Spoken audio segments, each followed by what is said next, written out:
بسم اللہ الرحمن الرحیم۔ حضرت امیر المومنین کے دوستوں میں سے ایک صاحب بہت با فضیلت اور با ایمان شخص تھے۔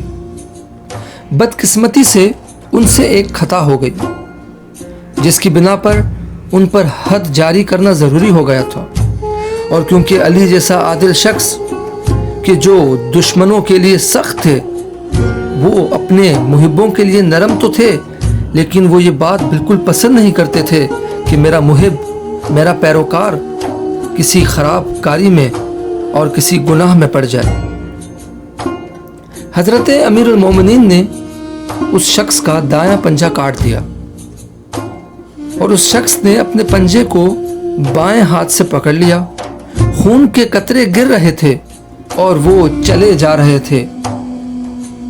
ایک شرپسند خارجی جس کا نام ابن لقوہ تھا، اس واقعے کو اپنی جماعت کے مفاد اور آپ کے خلاف استعمال کرنا چاہا۔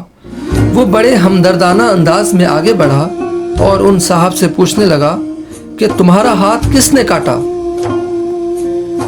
کیونکہ یہ حضرت علی کا صحابی یہ بات جانتا تھا کہ یہ خارجیوں میں سے ہے، ناسبی ہے، علی کا دشمن ہے۔ تو اس صاحب نے اس خارجی کو جواب دیا، میرا ہاتھ سید الاوصیاء، قیامت کے دن پر نور چہرے والوں کے پیشوا، مومنوں پر سب سے زیادہ حق رکھنے والے علی ابن ابی طالب نے کاٹا ہے۔ وہ ہدایت کرنے والے امام، جنت نعیم میں سب سے پہلے داخل ہونے والے، بہادروں کے خلاف لڑنے والے، جاہلوں سے انتقام لینے والے، زکوٰۃ دینے والے، اوج کمال کی طرف رہنمائی کرنے والے، سچی بات کہنے والے، مکہ کے شجاع اور باوفا بزرگوار ہیں۔